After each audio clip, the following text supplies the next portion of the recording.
What's up, my little Christmas cookies? It's Tuesday. Well, it's not Tuesday night. It's Monday night. And this week we are doing the Fantasy and Frames Waiver show a day early because it's Christmas Eve. And we are going to be here to give you the latest and greatest, most up-to-date information on how to win your championship because it's week 17 in the NFL. And that means fantasy playoffs, fantasy championships are here. I got everybody here. We are here. We're missing a couple people. We're missing Kevin, Erica, and hopefully they will be back with us next week. But in the meantime, I got Rich, I got Jorge, I got Keith, and we are here to celebrate Festivus for the rest of us. Right? I got a lot of problems with you people, and you're going to hear about it. So, if you have some grievances you need to air, you came to the right place. What's up, Albert? What's up, Jamie? Love to see you guys over here hanging out with us tonight.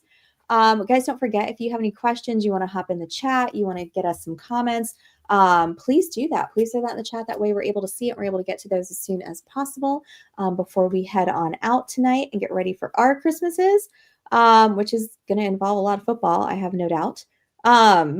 Anybody got some playoff updates from their teams? Keith, are we still in the fishbowl? What's happening here? It's going to be really close, and I'm sick because I fucked up, man. I did. I made some two pretty bad moves, if I'm being totally honest, but scored 219 points this week. Do we really? Because then we're going to have to get into a whole therapy session. But yeah, I started Michael Penix over Bryce Young, and of course, I could have lived with it if he didn't have the 40-yard touchdown run, which was like, worth, I don't know, like 15 points. And Scott Fishbowl right there. And then the other one, which again, it was pretty close, but Malik Washington, Jameson Williams. Because Malik did almost get there between his receptions and return yards. But of course, Jameson had only his second game of 20-plus points this entire Scott Fishbowl season. When I bench him. So I think those are going to cost me. I'm like right at 318, just inside, but I probably need a very low scoring game tonight to move on. It's going to be really close though. The projection is like literally 1 point higher than what I'm at right now. Really? Well, that's exciting. I mean, at least you're there. Like, do you know, where are you? Like, what number are you? I would rather have gone out, like with those moves being right and then other people shitting the bed. It's just that like literally, well, I guess I did. Amir Abdullah was another one where I made a move and it actually worked out. He scored a bunch of points, but it just, it's just funny how, and I beat myself up about that kind of stuff. Like I can't live with that stuff. So I don't like teams that are loaded where you have to each week, like pick between two receivers that are, almost equal. I would rather just have a team where it's like, all right, I'm starting these guys every week. I'm not even going to, think about it, minus injuries, buys, etc. Yeah. Jorge, Rich, you guys doing any playoffs? Anything we need to discuss? Anything you need to get off your chest? I'm in the with me and Ryan Hallam are going to the chip in the Pros with Joes. Nice. Yep, we're going facing off against Hoove and Yvette. Very nice. Yep. And then I made it to the championship in one more league, which is hilarious. It's in one of the RPG leagues with Mike Cash. Okay. And he may or may not have called me a fraud about halfway through the season and has been calling me a fraud this whole time because I had the least amount of points scored. But I also had the number one seed when it was all said and done. Nice. And I'm moving on to the championship against him. At least it should be against him. As long as Josh Jacobs scores 8 points. I need 8 points from Josh Jacobs tonight, and I get to move on to the championship against him. So yeah. I just think that's just poetic. Be careful with the only 8, because I'm sure there's people that had Jalen Hurts starting this week. When he had 40 yards in the first 5 minutes on the ground, they're feeling pretty good. And I looked, I'm like, is Kenny Pickett in? Because I wasn't watching at that time. I was texting you guys like, what is going on here? So good luck, Rich. I think you're safe, but I just don't ever want to, you can't EC it. I'm a big EC guy. I don't want to give too much early credit.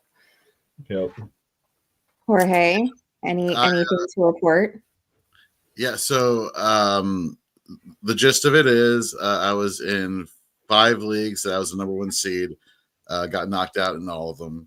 In fact, my biggest home league, I was playing against somebody who did have Jalen Hurts, and I thought, ooh, advantage Jorge.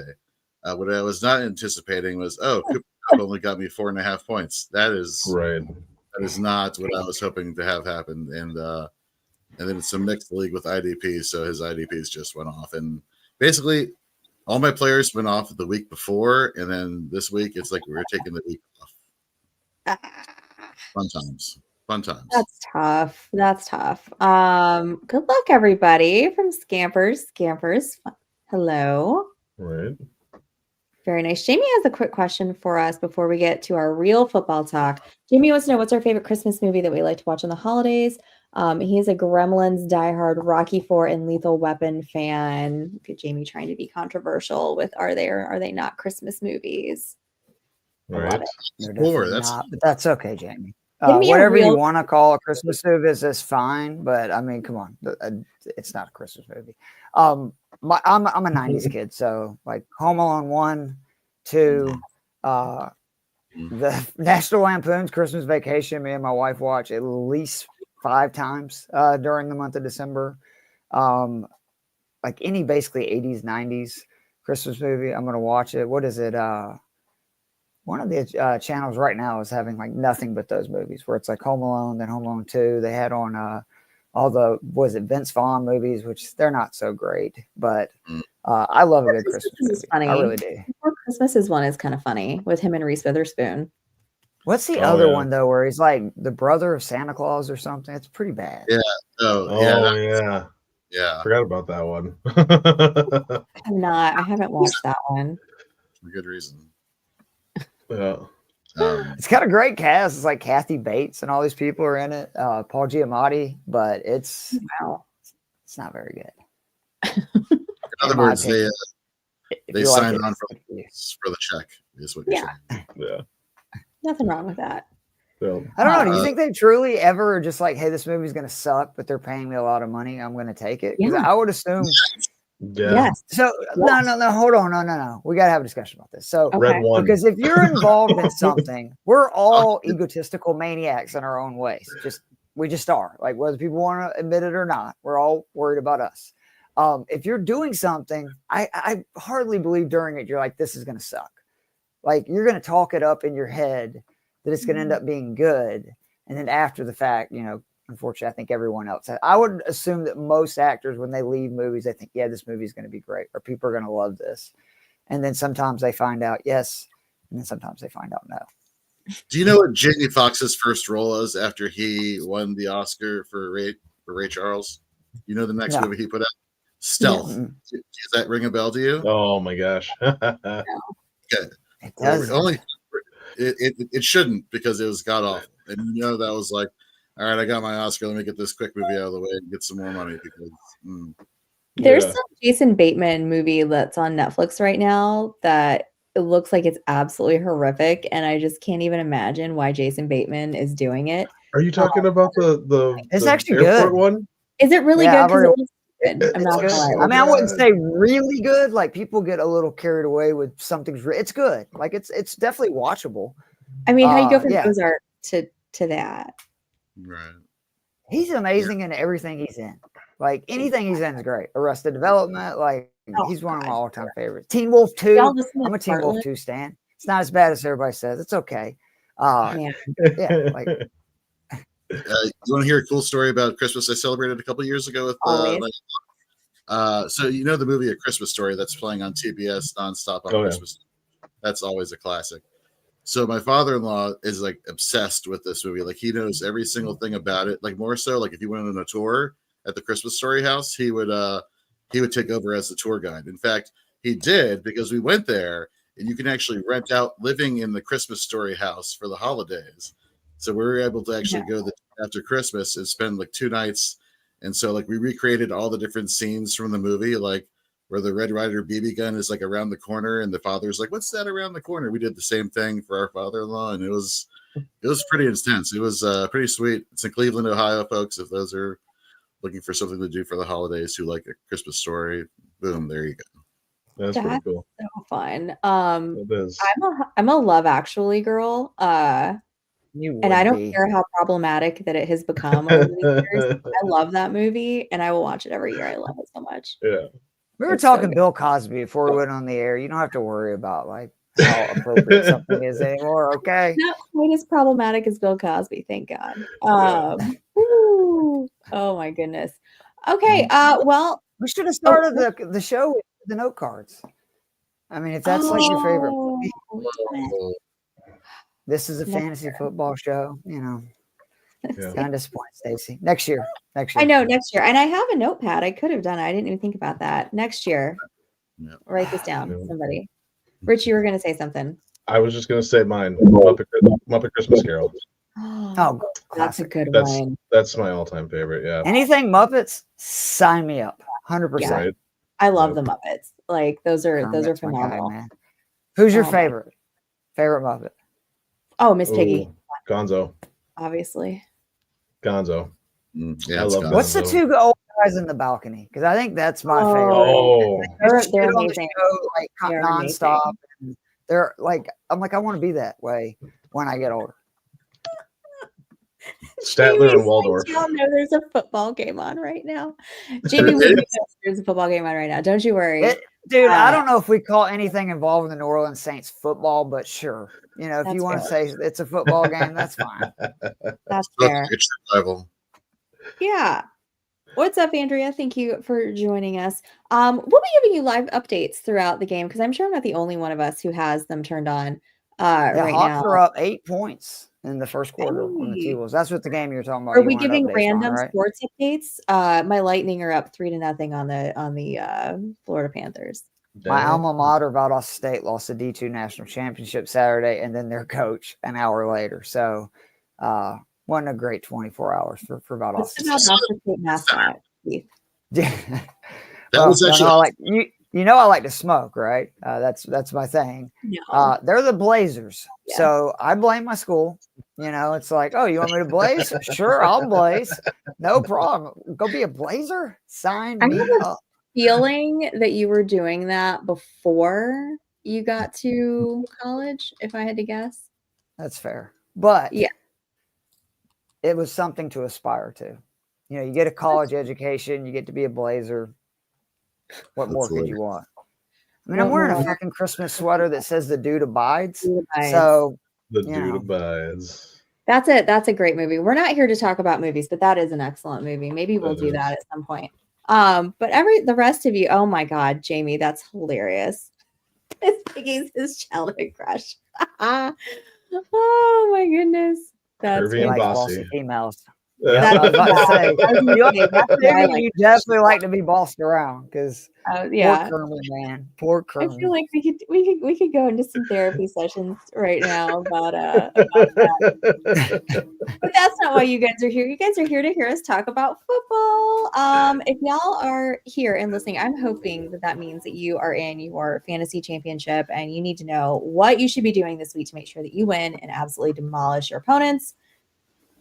So we got some guys that we're going to talk to y'all about tonight. We only have a few. It's not terribly a lot, but then we're also going to be jumping in and talking about some of our best waiver ads this year and some of our worst waiver ads this year.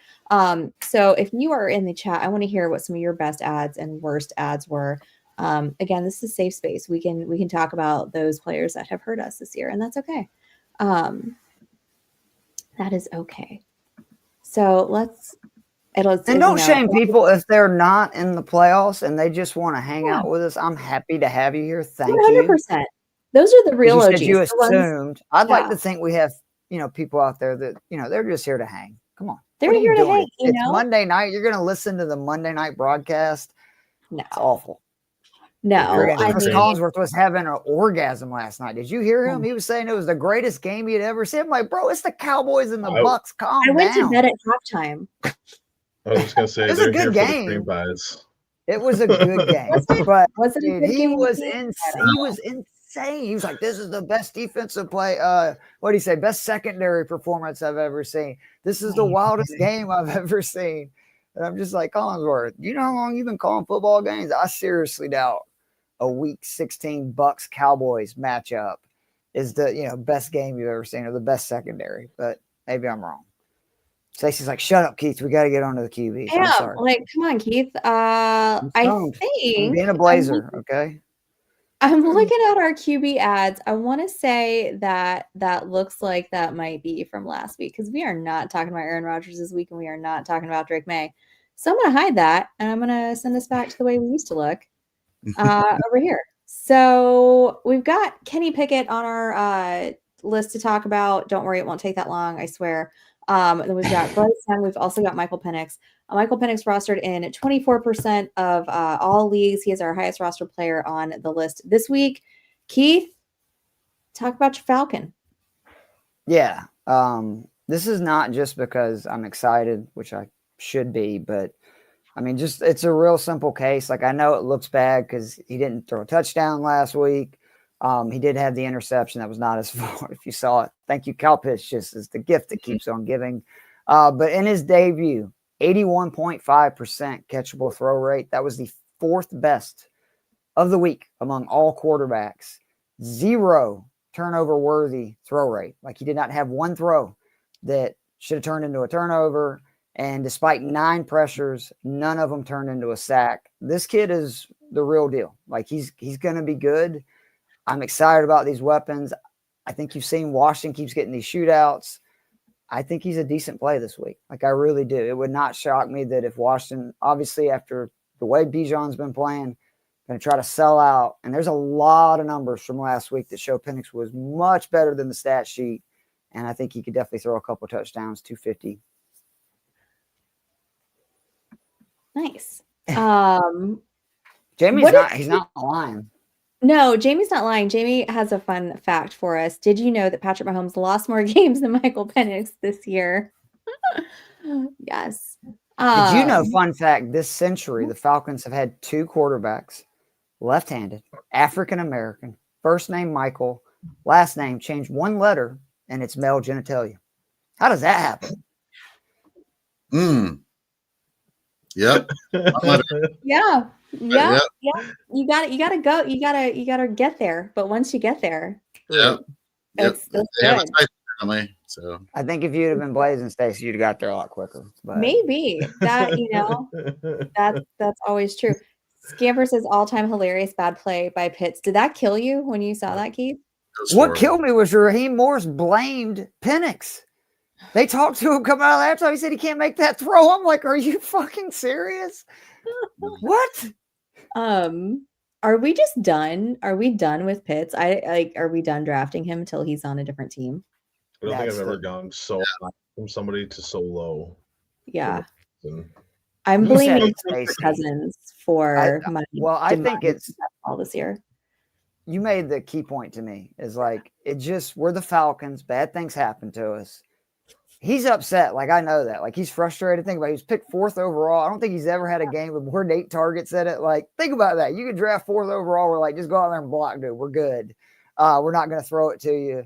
And I think he's going to go somewhere else. And I do think he's a mismatch. And if team wants to, scheme and use him, they can. For whatever reason, Atlanta's like, no, we're not going to.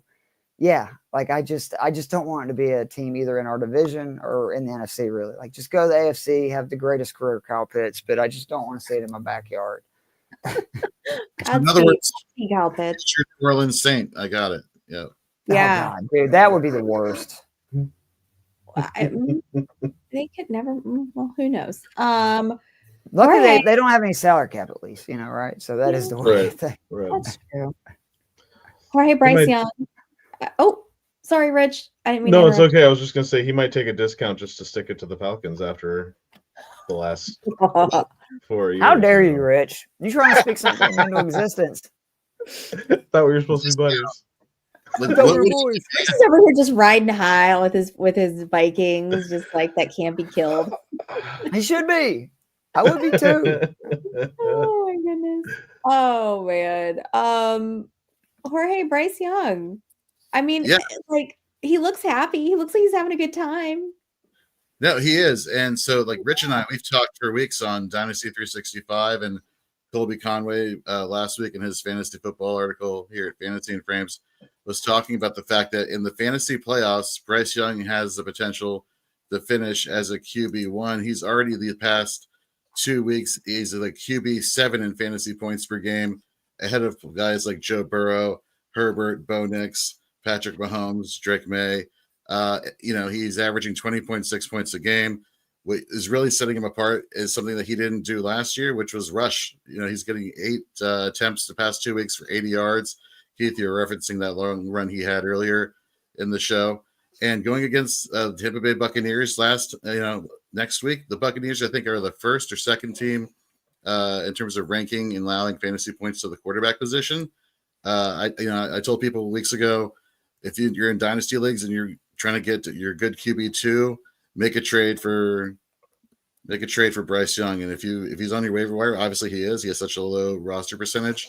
Like, pick him up. He has a great matchup against the Buccaneers. We saw what Cooper Rush was able to do last night. Like, imagine what Bryce Young can do, which is words I never thought I would utter, ever. So, hey. I was in on Bryce Young way before all you guys, like last year. So we are Bryce Young fans on this show. We love Bryce Young. I tell people, eventually you'll live long enough to be right, wrong, and then wrong again if you do fantasy football. Never wrong, just early. That's all. That's right. Or late. Just early. My guy that I have for you, and this is only in a really rare set of circumstances. Do you own Jalen Hurts on your fantasy team? If you do, and only if you do, go out and get Kenny Pickett. Because what if he doesn't play next week? I mean, he'll probably be fine, probably, but who knows? But if he's not, you've got Kenny Pickett, and then at least you get to keep him from, anybody else or your opponent that you're playing, assuming obviously that you're in the championship if you need to go pick somebody. He had 143 yards, a touchdown in week 16. He came in after the 11th play when Hurts left with a concussion. He played basically the entire game. So with that stat line, it's not great. I mean, that worked out to about 9.02 fantasy points, for the day. Like I said, not super great, but if you have Jalen Hurts, maybe there's not a ton left on the waiver wire for you to go grab. So if you're in a pickle like that, I would suggest you go get him. If you're playing against somebody who has Jalen Hurts, I also recommend you go get him just because I'm devious and we play to win the game, damn it. So if you are out there and you're playing against Jalen Hurts, you go get Kenny Pickett, you go get him right now and snatch him before somebody else can. And then that way, maybe he plays, maybe he doesn't, but whatever, it screws over your opponent. And I am all for that. This is the time of year to play defense, in my opinion. When it comes to fantasy football, you play defense. You drop the players that you don't need on your bench, and you pick up the players that they do need. Exactly. Bingo. Ruthless. That's what we are. That's what you got to be if you want to take home some money in your league. What's that? You have like 5 defenses on your team? Oh no. Uh-oh. Is there a rule against it? No? Okay. Let me look at our questions here. We got a little bit of a trade here. Andrea wants to know, she has a good trade that she's letting us know about. She made for Josh Allen and Josh Jacobs. She gave up Bijan and Kyler Murray this year. I feel like that worked out very much in your favor, Andrea. Very nice. I like that a lot. You had me at Josh Allen. Yeah, no, exactly. I can't believe that people were fading him as much as they were this year. Dude, that was one of my better takes in general, was just Buffalo's offense being really good, despite, losing them, because that's kind of what they became the second half last year. And I know it scares people when you don't have, but that's by design. Like, they constantly mix it up to where teams don't know what to look for. And they're basically just like, we have arguably the best quarterback in football. We're going to let them go cook. And you're never going to know where we're trying to attack your defense. And it's been brilliant, man. James Cook is a beast too. Like that's another Bulldog that has exceeded even my high expectations. Like, he's really good. Yeah. He had a nice little day. I think like 26 points, 2 touchdowns, 1 on the ground, 1 through the air yesterday afternoon. Remember the red zone? He doesn't get red zone touches concern this summer. Yeah.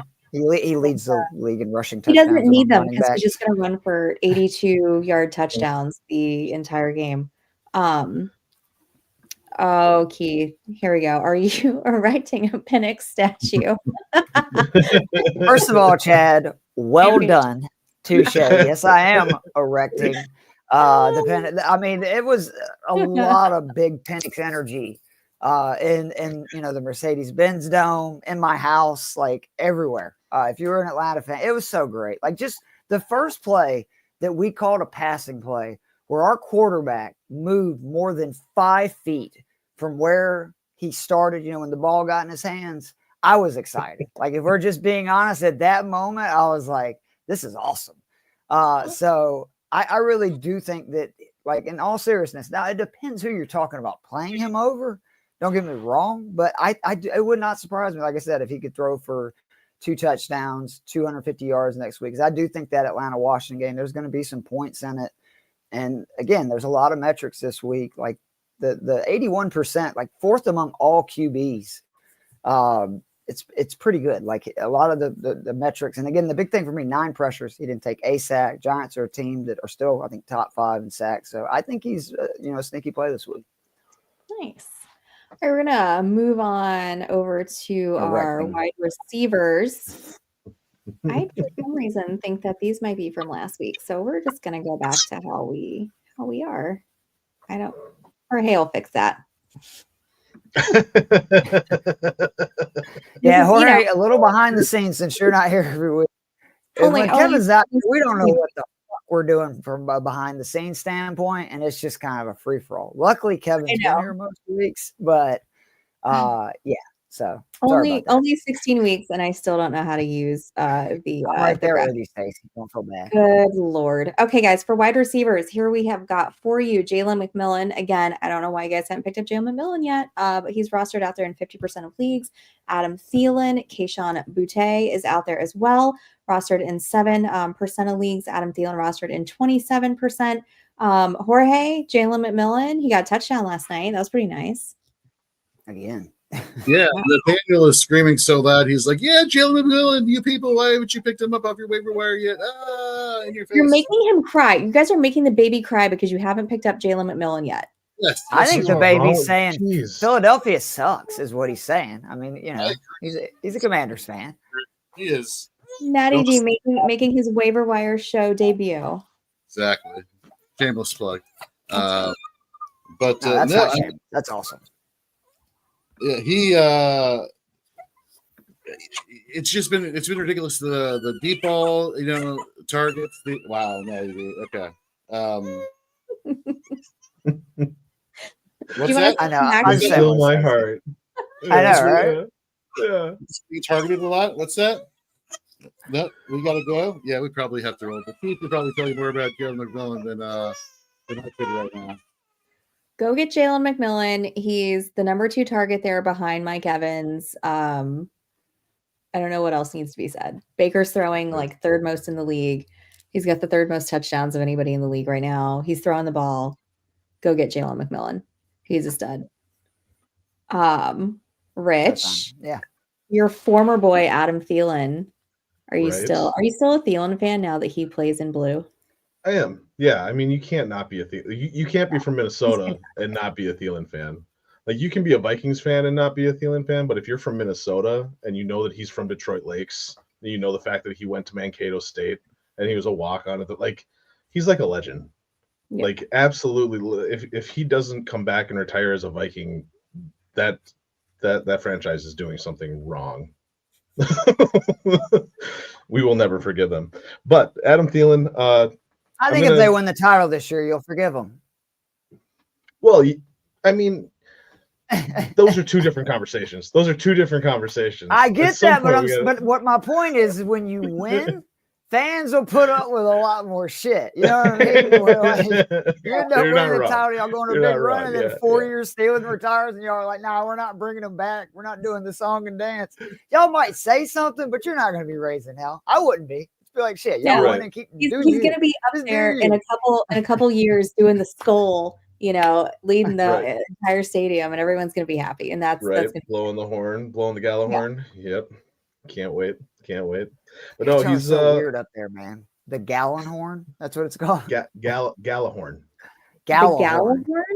Gala horn. Yeah. Is this a Nordic thing? Oh, geez. Yeah, it's a Nordic thing. Galla. Oh, crap. I think there's a J right there. HORN. Oh, it's one of those. Throwing a J in I'm any not. Nordic food I wouldn't ask you to spell it if I knew it was one of those weird things. No, I got you. Okay, I was just because I'm so country, man. I can't talk or Is it any pronounce weirder than anything wearing right. skis on our head?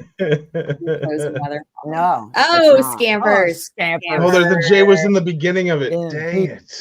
Yeah. I knew there was a J in there.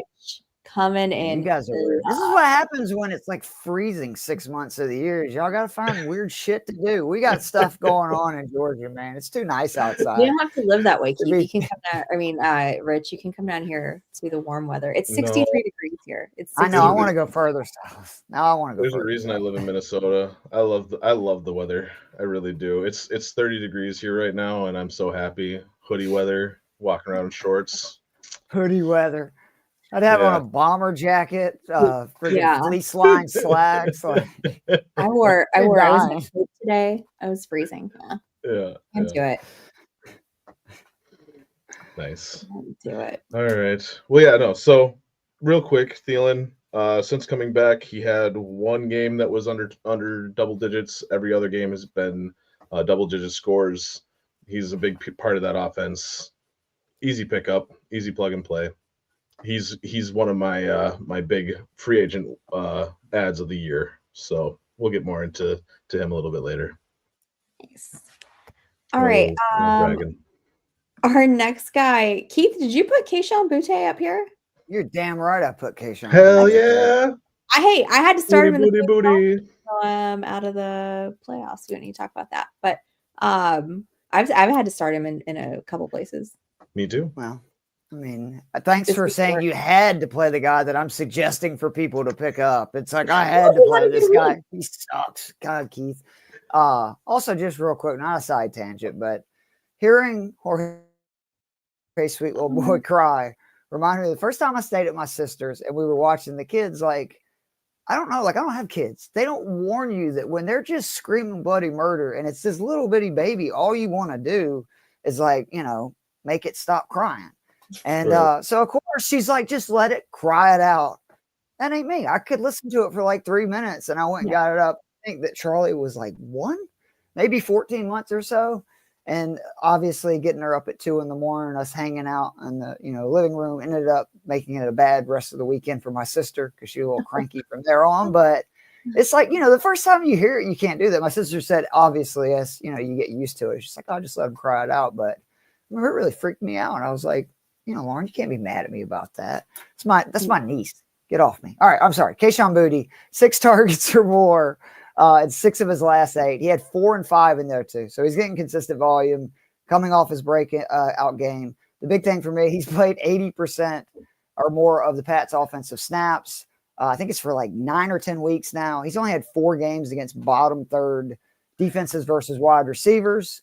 And in half of those, he scored 14 points or more. What does it say for Falcons? Phoenix the booty. Read it. Romo would giggle so hard. I'll read it.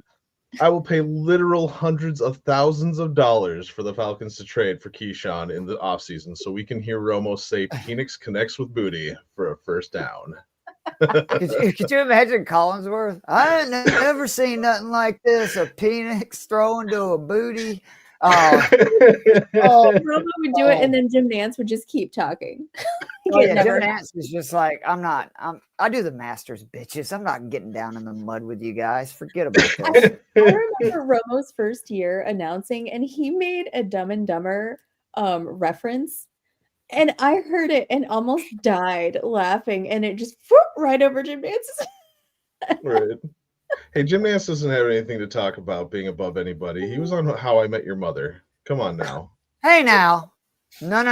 No shots at How I Met Your Mother. If you want to hate on the last season. Oh, no, I'm rewatching it right now. Fair. That's how I knew. First 8 seasons, God, I love it, man. It's like one of my all-time favorite shows. I mean, they crashed the landing, but still a show that's worth watching. Just quit after the 8th season. Don't go to the 9th. You do yourself a favor. It's like Scrubs. Yeah. So it's a great show. Oh my gosh, guys, we're gonna have It to is. when we come back next week, right before we launch into the That playoff sounds bad. tournaments and everything. We're gonna have to have a long conversation about, we just need to make a list, I think, Absolutely. of like Done. shows, movies, etc. All the And things. Erica can say, haven't seen it, haven't heard of it, haven't heard of it. We love you, Erica. We're just It's like, well, that TV show's 20 years old. Keith, that movie's Yeah. 30. So yeah, I'm old. Sue me.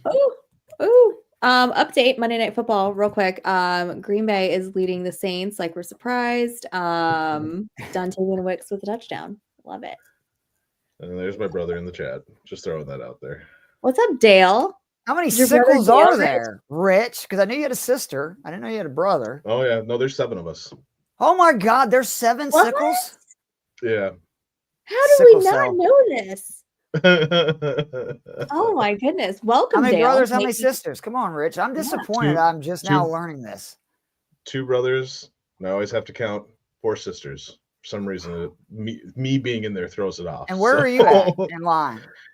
I'm at the bottom. I'm at the bottom. You're the baby?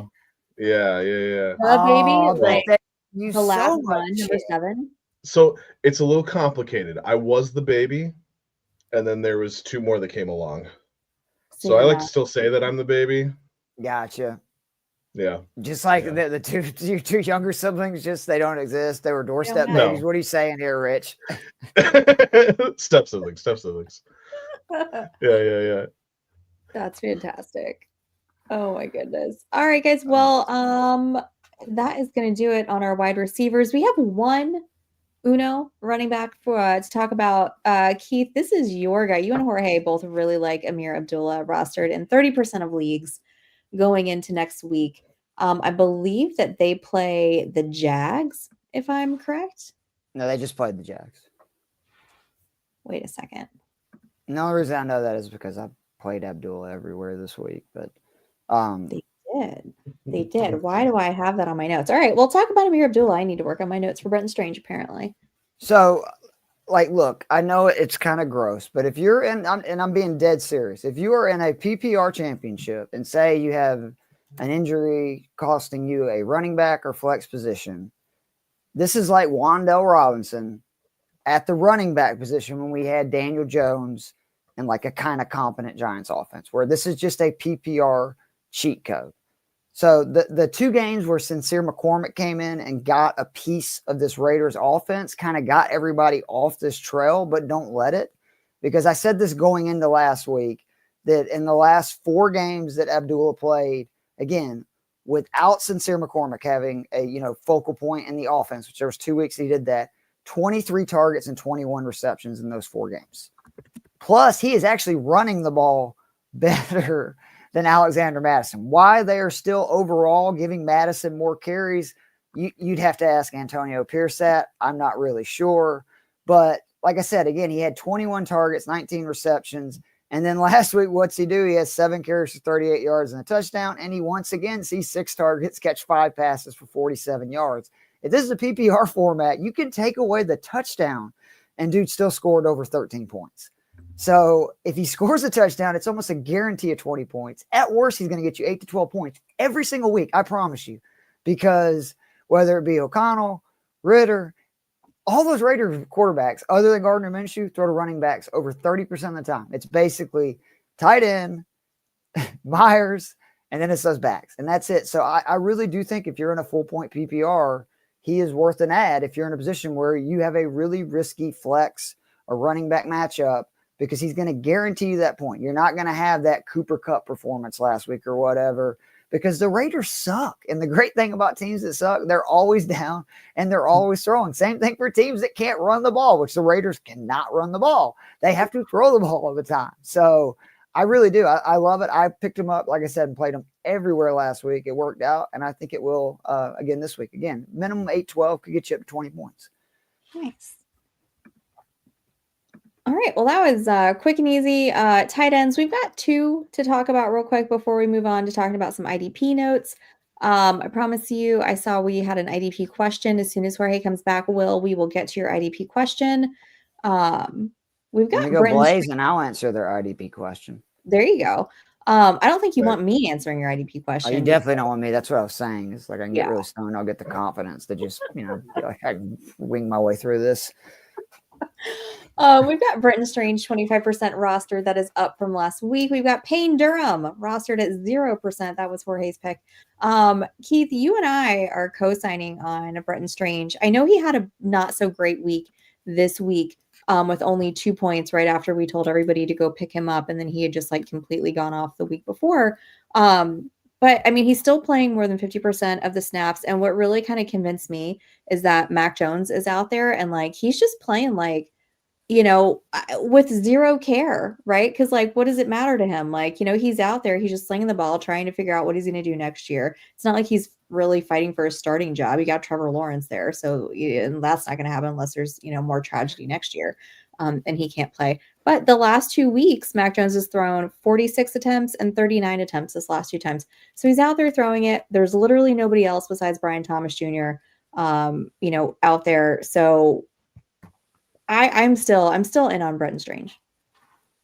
Yeah, like you live by the sword, you die by the sword. Mm-hmm. I gave Britton Strange 2 weeks ago. So for anybody that was DMing me the last couple of days going, thanks for the Britton Strange, which I got quite a few of those.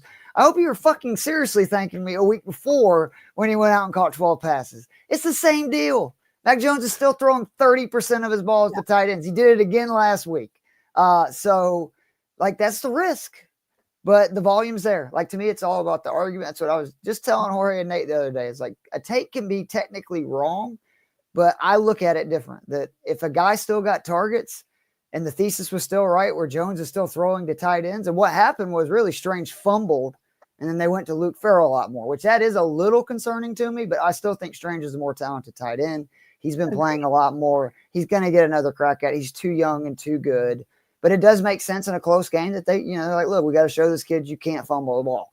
And so they end up throwing to Farrell. That was serious, but he still had 5 targets basically in the first half before the fumble. So I completely co-sign, like 100%. You got to take the good with the bad. You do. And it was really, I mean, it was a BTJ day. I mean, he had 109 receptions, 132 yards, gets in the end zone. Stacey, I think it's a BTJ world, for being honest. Wait till this dude gets a QB. Holy cow. We're just living in it. Holy guacamole. Is he just looking like one of the best rookie receivers out there this year?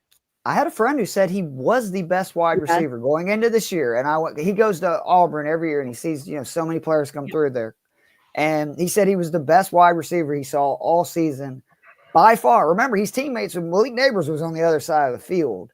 And it kind of looks like that. Like, if we're being honest, like, look at the numbers he's putting. To me, him and Bowers are doing the most ridiculous things because they're doing it with subpar QB play and no talent around them. So not only do they have bad quarterbacks throwing them the ball, I mean, what are defenses going to zone in on? At this point, there's 2 people on these guys on basically every play, and they're still going out week after week. And it's like for Bowers, 10, 11 catches. And for, it's Thomas, it's over 100 yards and a touchdown. I can't get over how good this dude is. And I think T-Law is probably licking his chops that if he can get it back with them kind of unleashing him and how much they're targeting. Oh no. Now that's something. Oh no, we've lost. Okay, you froze for a second there, but you're back. Your boy Brock Bowers, tight end 1 in fantasy, 20.9 points this week. Somebody said that. Did you say that? Because I didn't hear it. Were you fuzzy when you said that? No, I just mean that like before this season started, I said that Brock Bowers would definitely be the number 1 tight end heading into next year, and it would not surprise me if he was the number 1 scoring tight end for this season. And everybody said I was fucking nuts. Dude is a grown man. Just turned, by the way, 22 years of age, December 13th. Dude's a man's man. That's wild. That's wild. Scamper says Mac Jones is doing what every backup QB should do for a losing team. Fire the ball to your stud. I could not agree more, Scampers. We got some defensive linemen to talk to you about. Jorge's not back. I'm going to take a look. Nope, those are from last week too. All right, I'm going to take. I'll take a shot at reading Jorge's notes. Okay. Unless we want to just skip to our bad and our good and bad waiver ads. And why don't we do that? And then if he comes back, we can let him handle it. Yeah. And if he doesn't, then you can just read it. I've just been really looking forward to reading all the crazy names. Well, then you go right ahead, Stacy. That's what I was. I want to give you what I was going to to ask if Christmas. you wanted me to, because I'm totally kidding, because they're going to try to make me say the guy from Houston's name that only has 2 letters and like repeated over and over again. Henry Tuawatu. Did I say that right? I hate you. Yeah, that's right. Of course.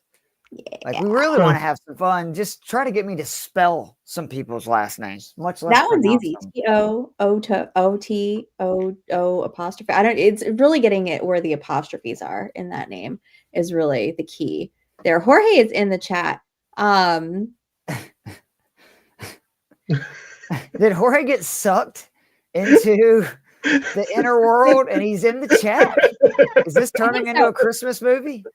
Just also, guys, Jorge is accurate also here. We can always refer all of you guys to Jorge's article, the IDP waiver article, which is on our website, fantasyandframes.com. Make sure you go check that out for all of your updated waiver information, because we're just giving you little snippets here. We're not giving you the entirety of all the IDP waiver information. Just like Kev's article is also on there for the offensive players, you can get Jorge's article for the individual defensive players at fantasyandframes.com. All right, guys. Do you want me to talk about them, or do we want to move on? That's your decision, because I gave you 2 options. I'm not going through this. I go over this with my wife. I can't give you both options and then you not pick one and then ask me to pick it again. You make your decision, Stacey. We support you and whatever you want to do. We love you. So Jorge says to move on. Jorge made our decision. All right, guys. So we wanted to have a little fun this week on our last episode of the Waiver Show. Don't forget that we are not going anywhere. We will be coming back at you next Monday, because remember, it's a holiday on Tuesday, New Year's Eve. So we'll be coming back at you, but we will be rebranded as the Fantasy and Frames Draft Show Playoff Edition. We're going to be coming at you with some really fun playoff tournaments to get you still staying in the action while we move on from the regular season into the playoffs. So there were some really great waiver ads this year, and there were some ones that just sucked. And I wanted to talk about everybody's best and worst. I want to just say first, though, I don't think any waiver wire ad sucks. I believe, like Kobe, shooters got to shoot shots. And, sometimes you're going to miss, okay? So were some of them bad shots? Yeah, they were bad shots, but none of them suck. Okay. I mean, I might beg to differ. I picked up Carson Steele this year. I don't want to talk about Carson Steele.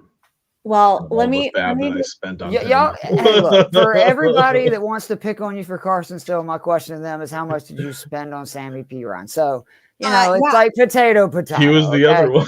He was the other one.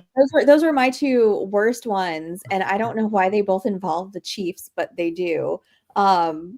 First, Carson Steele, and I can pinpoint the exact moment where I thought that I was fucking genius for going after Carson Steele. Okay, and I'll tell you when it was. It was in the last week of August. I am in Kentucky at our Kentucky Fantasy Football State Championship drafts. We're drafting everywhere. We have on all the preseason games, and I see Carson Steele stiff arm some man into the ground, and I was immediately like, done. Round 17, Carson Steele. I texted you. Remember, I was at Panama City at a bar, and I said, your boy just ran somebody over going into the end zone. And I was absolutely insufferable about drafting him. Okay. And the most points he ever had was in week 3 against your Falcons, Keith. Do you want to know how many points he had that week? Not really. I mean, yeah. How many? 8.4. Is that really the most he had? He scored a couple of touchdowns all year. That's the most. How many touchdowns does he have? I want to say 0. I'll look it up right now. He's got 8 touchdowns. He's got to have 8. No way. I know he had a fumbling problem, which was really what did him in. It was. You would think it is pretty funny that a guy that big can't hold on to the ball. 0 touchdowns. No touchdowns. You would think he had at least a touchdown in my heart. So same. I mean, the man has a pet alligator. You would think that somebody that can handle a pet alligator would be able to hang on to a football. Well, alligators are ornery because they got all them teeth. So. Well, looks like Mama's wrong again. Oh my gosh. No, Colonel Sanders, you're wrong. Mama's wrong. And then, Rich, did you also go after Samaje Perine? Because that's how I immediately pivoted. Mm-hmm. No, I remember this very clearly. I went after Samaje Perine with like half my fab, and I went after Carson Steele with the other half.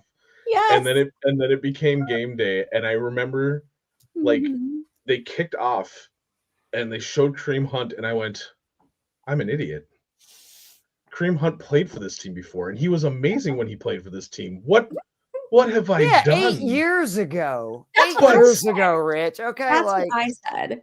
I have it on my worst takes, like right here. Yeah. But it's like, again, we're living in the real logical world that I like to live in sometimes. He's like 40 years old. Kareem Hunt has 1,000,000 miles on him. I did not expect him to come in and find the fountain of youth for 5 weeks. Now, it's like what I tell people, though. It wasn't like the greatest ad in the world either, because how much did he help you in the playoffs? Like, I know he had a good game this week, but overall, like, it's been weeks since he went basically through, I think, like a 4 or 5 week run, but he could have won you games, like with, what he did those first 4 or 5 weeks. So Kareem Hunt, so I was famously not in on Kareem Hunt for all of those same reasons. I was like, why are they bringing this guy in? They already have other people. He's old. Nobody else wanted him.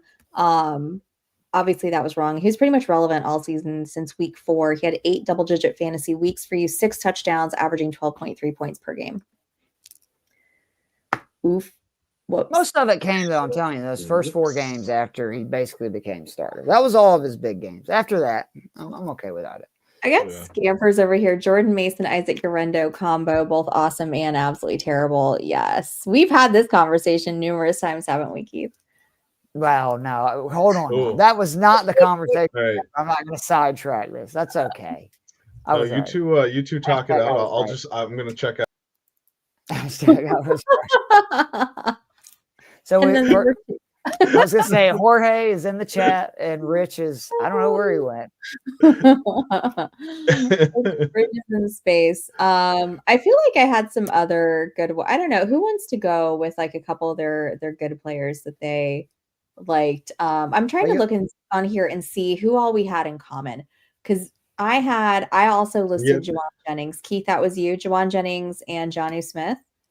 Yes. The Jennings one, I just want to take a victory lap on, because I said week 2, go out and get him, and then he had that 41-point game. So if you didn't win with him, I think having like the 4th or 5th highest fantasy point total of the season. Sorry, he wasn't there. I mean, he was good. Like, he was an okay, like, wide receiver 3 outside of that.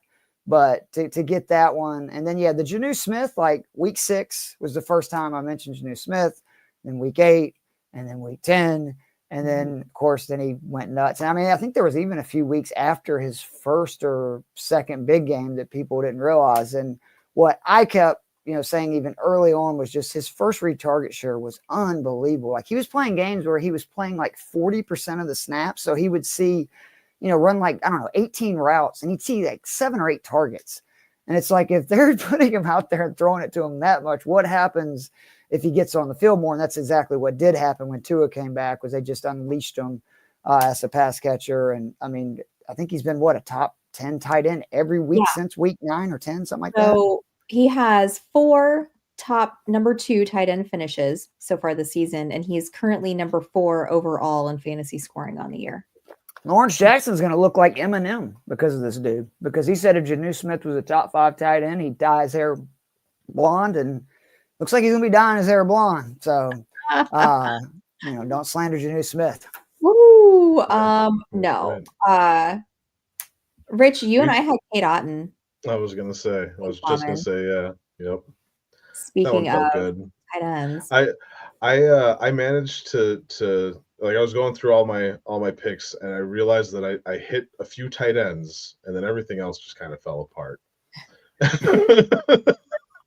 I mean, Kate Otten had a really nice run during the time that he was helping us. Yes, exactly. My favorite one, I had 2 favorite ones. One was Zach Ertz. I had 3 weeks in a row where I said, go pick up Zach Ertz. And he was tight end 12 on the year. He was relevant weeks 6 through 13. He had during that time 1, 2, 3, 4, 5 tight end 1 finishes. So yeah, no, I was really excited about that one. Adam Thielen was the other one, mainly just because that week when I told you to go pick him up, he was tight end or wide receiver 6, I believe, on the week. He was he had 23 points, 26 points, 23 points. So that one felt pretty good. 26 I was pretty better. 26 sounds better. Just say what we want here. 26. Yeah. Depends on the scoring, right? I'm sure he had 26 Right. points somewhere. Okay. Yeah. Traditional scoring, I'm sure, right? Yeah. Yep.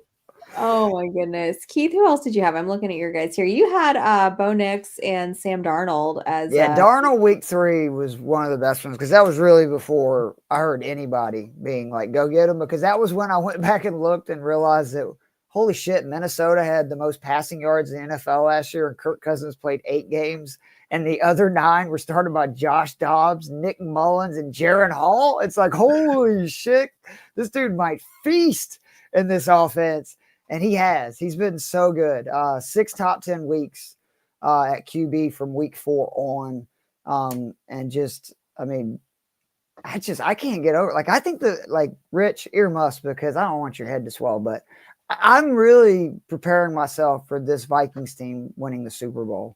I think they're the best coach team in football. Sam Darnold has proved over and over again that he can win these close games and makes throws when it matters. They don't mess around with all this spread bullshit. They line up under center. They run it a lot, and then they play action with 2 of the best wide receivers in football. And then I think they have, I don't want to say the best defensive mind because Steve Spagnuolo is in Kansas City, but definitely 1B best defensive mind. Brian Flores is their defensive coordinator. Like, I can't get over it. And people keep sleeping on them, and they just keep winning and winning. I expect them to win the next 2 weeks. I think if they get that number 1 seed, it's huge. And I think this is a team that would be trouble for, like, the Buffaloes and, the Kansas Cities, because, like, they can play either style. They can play defense. They force a lot of turnovers. They get sacks. They can get off the field. And they can get into these shootouts, too. I'm pulling for you, buddy, if the Falcons don't make the playoffs for sure. But I really do think people are sleeping on the Vikings. Yeah. No, I'm right there with you. The one thing that I'm concerned about is, will the turnovers continue? Do you know that they had a turnover every single week that they've gotten? 16 weeks in? There's something, I think a lot of that scheme.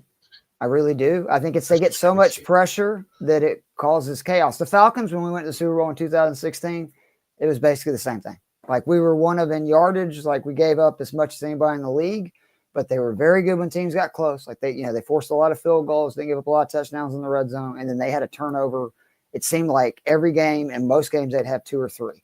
And that's the name of the game, really, right? Like, because then even if a team's moving on, you just flip it like that.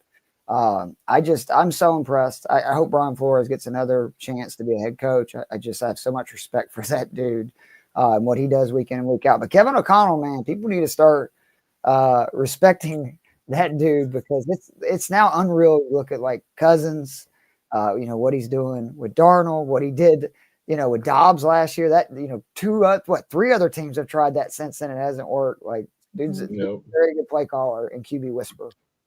I mean, like, Coach of the year. The coaches in the NFC North. I mean, you've got KOC. No, I'm sorry. Scott LaFleur. You got Dan Campbell. I mean, is this just like a juggernaut of Chicago? Y'all don't mean to you. Poor Chicago. Poor Somebody's got to be last. Poor Erica. Vikings and Packers fans that so-and-so has been hired as a new coach in Chicago. Oh, wait, say that again? Who would be as, like, Vikings and Packers fan?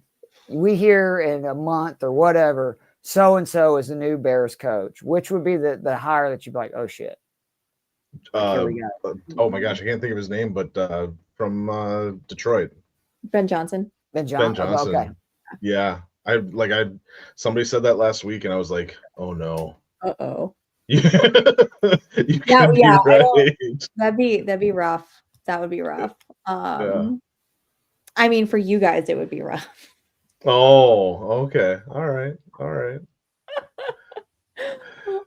That's the third place team in the NFC Central. Hey, whatever. All right. You know, Thanks, the other two gonna people say it. on this show tonight, their teams lead their division. Just saying, Stacy. Oh, Rich's team doesn't lead his division.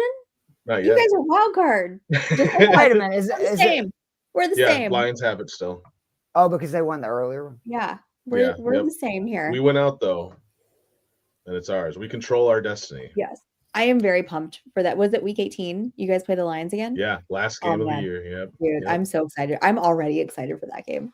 Right. But Campbell should be coach of the year. You can't say you have 22 guys on IR and 16 are on the defensive side of the ball, and you're 13-2 with 2 weeks to play. You're coach of the year for sure. Yeah, it's unbelievable what they're doing.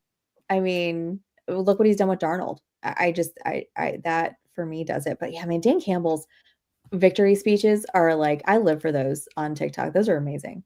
Right. I just want Dan Campbell to give me a pep talk every morning when I get up before I have to go to work. Me too. I think I'd have a lot better attitude about the day. I agree. Dan Campbell telling me his destiny cameo. And I don't want a cameo. I want him literally into my house every morning, wake me up, set an alarm clock, Dan Campbell speech. You know, we could get him on cameo. We're going to be aggressive. Like kneecaps. That dude's awesome. The only other good one that I had was Cedric Tillman for weeks 7 through 9. Oh, yeah, that's a good one. And he had top 20 finishes that week. He was the 3rd overall receiver in week 8. I just really hope he gets over whatever's going on with that concussion. This is like 4 weeks in a row now that he's been out with concussion issues. I think it's a rare case of the Browns being smart. I really do. I think they're saying, hey, kid, we think you're really talented. Look, we ain't going nowhere. You don't want to go out there and catch passes from DTR. Why don't you you're still having concussion symptoms. We'll see you next year. I mean, I hope so, because I've really enjoyed watching. I liked him coming out of college. I just really enjoyed the Cedric Tillman experience this year. He reminds me a lot of Mike Evans. Yeah. He's a fun guy to watch. Anybody else that we want to talk about before we get going here? Did we say Bo Nix? Because that was definitely one. I know that was a lot of us too.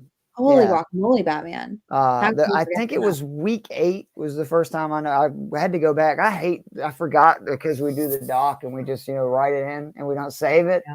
I had to spend time today going back and being like, who the fuck did I pick? Thank God for the graphics, or it would take in forever. But yeah, Bo Nix week 8, he was a top 12 QB through the next 4. Again, I'll eat crow. He's really good. I did not expect it. I thought he was going to be a huge bust and fool's gold. And, or actually I should say either he's much better than I thought he was, or Sean Payton's a much better coach that I wanted to give him. I don't know that I'm ready to say Sean Payton. I think it's probably more Payton, because it's like, I'm just saying, like, Drew Brees was good for the Chargers. He was great for the Saints. And so sometimes that is coaching. You see these guys, they're never quite the same when all of a sudden they don't have. That's what, again, to me, makes Brady so incredible. Like, what a trump card is the GOAT, that it's like, look, yeah, we won 6 titles. I appreciate everything you did, but in 1 year of me going somewhere else, I'm going to win another one just to give you, a big F you. I'm better. So, but no, Bo Nix definitely belongs on the list, I think. Yeah, I agree. 18.2 fantasy points averaging per game. He is outscoring quarterback-wise Jordan Love, Patrick Mahomes, Brock Purdy, Kyler Murray, Tua, Anthony Richardson, Justin Herbert. Those are probably all the names that are anywhere near fantasy relevant. But yeah, number 9 in fantasy scoring this year. Bo Nix. He's 9th? Wow, I did not know he's top 10. That's awesome. Yeah, Jaden Daniels, only other rookie that's in the top 10. Yep. I love it. Yeah. Packers up 14-0. Like I said, yes, they are. Who would call it. Who got the touchdown besides Wicks? Jacobs. Was it Jacobs? Yes. That was down the question, of course. Josh. Hold on. Got the touchdown. Oh, it's over, bro. He's got 50 yards. I got it. We good. He's also got 3 catches for 32 yards. So unless he really starts fumbling, I think you're okay. Mike, I'll see you in the championship, sir. Ooh. Yes. Well, I will real quick give us 1 minute, 4 our seconds. IDP name. No, wait a minute. I got some bad ones. Hold on. I want to talk some shit about. Oh yeah, I did some. Oh, I just wanted to mention Isaiah Likely. That was. Oh, that was a nice one. That was so rough. No, he's saying that like because we both have that on our bad list. It's like we made you ride the Isaiah Likely roller coaster, where it was like if you had the balls to start him, you were going to get 20 points, 1 out of every 3 games. I'll tell you other 2 nada. I'll tell you a story about Isaiah Likely is that game, that first game, I was in Vegas at the FFPC draft and we were at the watch party and we watched all that go down. And then they do live drafts immediately after that Thursday night game. And where do you think Isaiah Likely went immediately after that happened? Number 1 overall, number 3 overall. Yeah, that's where he was going. What? Oh, yeah. Oh, it's tight end premium. Tight end premium scoring. That's so rough. Isn't that wild? That's not rough. That's fucking retarded. If you're taking any tight end, number 1 overall on a team with Mark, I know you didn't. I know you didn't, but I'm saying Rich is like, that's rough. It's like, no, they're morons. Like, you're a moron. If it's like, you're the kind of person you see something on TV, one of the infomercials, and you're going to pick up the phone and immediately dial. Don't be that guy or girl. They got you. If that's what they're doing, they got you. Who were some of your others, Keith? I mean, Kirk Cousins. I just want to say I'm really sorry. Early in the year, remember, and it looked like early I was a genius, and then you suffered. Maybe I was just trying to make everybody suffer with me as a Falcons fan, so I take that back. The Kareem Hunt again. Kirk Cousins. I listen. I was drafting so much Kirk Cousins in best ball, and then pairing him with Kyle Pitts, thinking that like, oh, Cousins throws to his tight end 20-something% of the time. This is gonna be great for Kyle Pitts. And like I'll tell you right now, that is what caused majority of my best ball teams to just suck this year. Yep. I owe the biggest apology ever for talking of Kyle Pitts as much as I did this year. Same. Like, my bad. Yeah. Oops. Trying to depress me, you motherfuckers. I don't want to talk about Kyle Pitts, okay? All I ever do is talk. Like, it's a sports radio for fantasy. I got freaking all of his freaking expensive cards over here. Like, oh yeah, these would be nice. And then I could set them on fire. It's probably worth the same amount. You can kind of see it right there. Oh, I do see it. Yeah. Little card. It's a little present I got from Keith in the mail. My Jordan Addison card. We like BLs around here. I don't have any cards. That's my only sports card that I have, and it like literally I saw that and like I just was glowing. I was so excited. I really was. So thank you, man. I appreciate it. I love them. My wife doesn't because I got a room full of them right here. But there is something awesome about ripping. But the Kareem Hunt, again, the Fab thing, I'm really sorry. And then the two other things is I think I spoke Eric All Jr.'s ACL injury into existence by just bringing him up over and over again, how much he was being targeted. And just there were so many nerd metrics, which that's my jam, that were saying, hey, this dude's the next guy. And then he tore his ACL. So that sucks. And then actually your boy scoring a touchdown made me remind of or remember somebody that I was on, and I know this is one of Kev's worst take. Spend all your fab on Dontavian Wicks. Did he not say that? I believe 1 week. I believe he said spend it all on him. And I'm not gonna lie, I wasn't co-signing spending it all, but I was definitely mentioning him early this season. Very excited about him several times actually, and I don't know what the deal is for Crepe. I really don't. Like, they're winning, so you can't really question it, but it's a very, I don't know, just weird thing to see a team like week to week, just change up like who gets targeted and stuff and not kind of have an alpha when, don't you think he is out of all those receivers the most alpha like with his size and everything, or no? I watch the Packers. Stacey's like, I wasn't listening. You jerk. No, I am a Jaden Reed girl all the way. Jaden Reed runs that. Well, then why don't they make him more of a focal point of the offense? They do. I mean, right now the focal point's Josh Jacobs, but Jaden Reed's right there behind him. It's my boy, Jaden Reed. Somebody, Chris Brooks, just got a third touchdown for Green Bay. So we're up 21-0. And there's still Chris 5 minutes. Brooks. What the? Chris Brooks. Yeah. Chris Brooks made an appearance on this waiver wire show at one point. Hopefully you weren't in a situation where you had to start Chris Brooks unless you're trying to stay out of the toilet bowl in your league.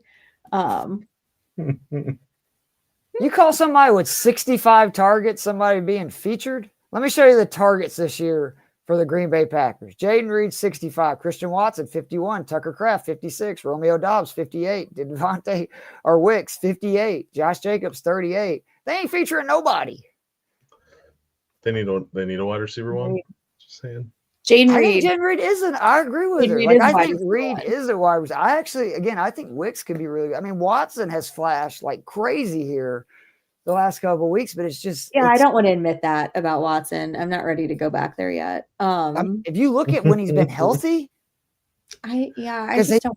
Unbelievable stretch his rookie year, right? Then he was hurt all last year, basically. Last season. Then when he's been healthy this year, he's also just been a beast. He's been amazing. Tucker Kraft. How did we not talk about Tucker Kraft? He was on our waiver wire show forever. Well, I have a no Packer rule, so I mean that's why I didn't bring him up. That's unfortunate. Unless it was a for bad takes. Oh, that's awful. Where's my Tucker Kraft info here? Number 11 overall in scoring. Did you guys know that? When was the last time the Packers had a tight end 1 overall? Because I really can't remember. Like I was all out on him just because I didn't think that the Packers would ever have a tight end 1. I can't recall either. Sorry guys, I just got like kicked out of my little stats over here. Yeah, full season PPR. Where's Tucker Kraft? Number 11 overall in scoring, coming in at 9.9 fantasy points per game. This is in PPR format, so not even in tight end premium. Right behind K-Dot and Sam Laporta, Hunter Henry, David Njoku, Mark Andrews, Travis Kelce, Jonnu Smith, Trey McBride, George Kittle, and Brock Bowers at number 1. God, that is a great question, Rich. And even looking at the list of quote unquote great Packers tight ends, Mercedes Lewis, Bubba Franks, Jermichael Finley, Jared Cook, Jimmy Graham. Oh, Jared Cook. Jared Cook. Yeah. That's all I got for you. I mean, Jermichael Finley is like seriously, I think the best this century. He was a 3rd-round draft pick, Super Bowl champion, 70 games, caught 223 balls for 2,700 yards and 25 touchdowns. Every other tight end on this top 10 Packers tight ends ever has been a minute. Bubba Franks is the other one. He's 7th on this list. He was a 1st-round pick, 3-time Pro Bowler, caught 256 balls, 2,300 yards, 32 touchdowns over 94 starts. Bubba Franks. I mean, we don't need like stud tight ends when we have guys like Devontae Adams and Jordy Nelson just, crushing it year after year. So Donald Driver. Yeah. There you go. Donald Driver. That's right. Yeah. Yeah, but you drive people insane. Like, look what's happened to Brett Favre, Aaron Rodgers, poor Jordan Love. Do we know that that's Green Bay? Oh, yeah, we know it's Green Bay. Look at it, man. Have you seen that place? It's might cold. Be something with the amount of cheese that you all imbibe. Exactly. You wear it on your head. 12 years. I say this as somebody that eats just as much cheese. I'm right here. Yeah, but you don't wear it on your head, do you? That's true. No, never. It's you guys. All right. Well, guys, we've got a few more minutes left before we have got to go. And I promised that we would get to our IDP waivers. Jorge can't make it back. So I'll go through these real quick for everybody, just so we can get this info out to you. Because we did have a question from Will. Will, I don't know that I can answer your IDP question, but I will give you some top IDP waiver options for you. We got Zach. Just DM Jorge. He's at Jorge B. Edwards on Twitter /X. I'm serious. Yeah. Or just go to one of his posts. I promise you, Jorge will respond if you ask him the same question. 100%. Jorge will respond. So Zach Ziegler, basically he's a defensive lineman. What Jorge has to say about him is it's not often that one recommends an interior defensive lineman as an overall DL recommendation, but Zach Siegler, this is the enunciation that you have to do to get this guy's names right. I don't like it. He's not an ordinary defensive tackle. Over the past 5 weeks, he has been second among all Miami Dolphins defensive linemen in pressures applied to quarterback and has led the team in sacks during that time per PFF. If you're using the Fantasy Pros IDP scoring, Siegler has ranked as the DL7 overall, averaging 12.9 points per game during those 5 weeks. And during the 5 weeks, he has also tallied 18 total tackles, 10 on his own, 8 with assist. There's some other stuff. He's got 9 quarterback hits here, 6 sacks, placing him among the top 10 among defensive linemen in each category. If you are on Sleeper, he is rostered in only 11% of leagues, while on ESPN and Yahoo, he is rostered in 13% of leagues. Definitely somebody who's going to give you some upside for those fantasy managers during your championship week. Linebackers, we have got Henry oh, damn it, I said it right the first time. 2002. No, is that right? To'o. To'o. I'm thinking of somebody else, though. There is somebody whose last name is what I just said. I think we're going to get canceled if we keep trying to say this name correctly. Yeah. So let's just keep moving on. So go get Henry from Houston. You'll know who it is. In his last 4 weeks, he's averaged 13.8 Fantasy Pros IDP points per game on 29 total tackles, ranking him linebacker number 27 overall. This week, he has a very advantageous matchup against Baltimore. Houston ranks 11th in fewest yards rushing allowed to teams this season. If you mix that in with the fact that he is a highly graded run-stopping, tackling machine, evidenced by his team leading 37 defensive stops on the season, he is somebody that you will not want to leave laying around on your league's waiver wire. And last but not least, thank God, a normal name, Jordan Battle from Cincinnati. Jordan Battle finished as the DB defensive back 6 in week 16, tallying 7 total tackles and some other things, plus an interception. There's some acronyms here that I am not familiar with, but you'll be able to find all this over again at fantasyandframes.com on the IDP waiver wire article. Jordan Battle is a set it and forget it defensive back for fantasy managers. His proximity to the ball helps in his run assisting defensive plays and will help to improve the Bengals' middle of the pack run stopping defensive unit. So those are 3 options for you if you need some more help with your IDP team this week. Go on our website, fantasyandframes.com, or feel free to DM Jorge. He will get back to you immediately. Now, did I say immediately? You're going to have to go and do me like that. I did not say immediately. I said he would definitely hit you back. So 2 things. First of all, Stacy, I want to know if I can change my Audible setting and my way setting to you reading and giving all directions and telling me stories, because sign me up. Yeah. And then second, I wanted to ask you guys if you heard the stat, because it really blew my mind. I double-checked it. Jalen Carter entering last week had been double-teamed more than any defensive lineman in football. Do you know how many more plays he had been double-teamed on than any other defensive tackle or defensive lineman in football? If you had to take a guess, what do you think it would be? There had been 15 weeks at that point. I don't know. 277 more times than any other defensive lineman. Man, that's not insane? That's a lot. That's insane. That's insane. That's crazy. I can't believe somebody that big plays 800 snaps. They said he played like 800 snaps this year. That's a lot of snaps. It's a lot. Is that not a lot of snaps? It is. It is a ton of snaps. I can always never tell if you're being sarcastic or if you're being serious, Stacy. No, when your eyebrow raises, this one right here, that's when I know that she gives you the rock eyebrow. You know what I mean? A little bit of that. Oh my goodness. Guys, next week we are going to have a lot of fun on the show. We're going to be recapping all of our drafts that we did with you during the draft show over the summer. We're going to be recapping who won in a lot of those leagues that we drafted in, or drafted with a lot of you guys as well, giving you an update on who won the women's tournament. We are also going to be getting ready for those playoff tournaments that are coming up pretty soon. We've got a few that we're going to be doing. We're going to be drafting live online. Going to be a lot of fun. Like I said, next week, we are going to be coming to you on Monday at 8 o'clock.